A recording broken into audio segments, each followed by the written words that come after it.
having a hard time opening maybe a tough jar or getting through your stationary bike workout, you may want to fire off a swear word or two. New research from Great Britain shows that people using an exercise bike or performing a hand grip test produce more power when they repeated a swear word as opposed to using a neutral word. So this was a really small study. We can't actually take too much of the science out of it because there are only about 30 people who did this. But essentially they said, okay, pick a neutral word like brown.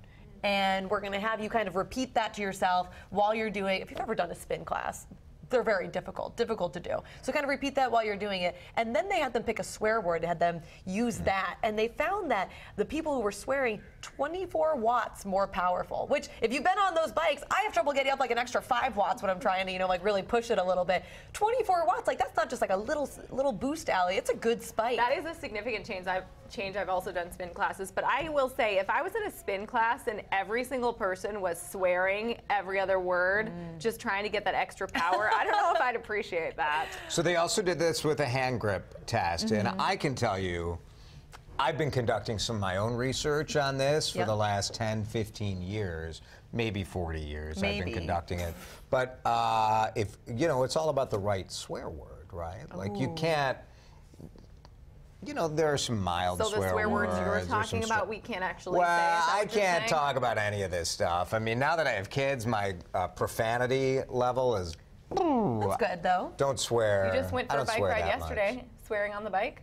To have a little more power? Like I hadn't considered that. Up a hill? That'd be a little odd. You're out and about, and you're like, why is this guy just yelling profanity? That I will say, like, we swear as a society so much. I am surprised that there's any sort of impact on strength and power. Because people swear all the time. Sure, it's become, they do, but it's become still, like your language is part of your regular vocabulary. Well, I don't know what you're talking about, language Jason are you talking DeRusha. about? Sailor. I just never, like a sailor I never and a truck swear. driver. I swear a lot. It's not a good thing. But there's something that like you feel like you're getting away with something, even though it doesn't matter. Pretty much everyone around you does it already. There's like a little bit of a chemical reaction. It's like when you Well, that's the science. Don't you think when you swear, you kind of get a little exasperated, you get a little bit frustrated? No, I feel powerful. Your body temperature. I feel powerful. Well, and that's the science that the researchers are curious about. What is it about these particular words that actually trigger some sort of physical reaction in the body? Because it didn't work with just a neutral word. Like even if you just picked another word. Yeah, like something you hate. Yeah. Oh, maybe like something to channel you hate. Anger.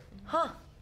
They need to do more research on this to see, because they were just picking neutral words. You think, what if you have other charged words? Yeah. But it is interesting that the words we use deployed in the right way can make you strong. I just can't imagine going to a game, though, and hearing every time somebody shoots the ball or hits the ball or dribbles a soccer ball, swearing. We'd change the that way would we not broadcast. Be good for society. Yeah. It'd be a little difficult. Yes.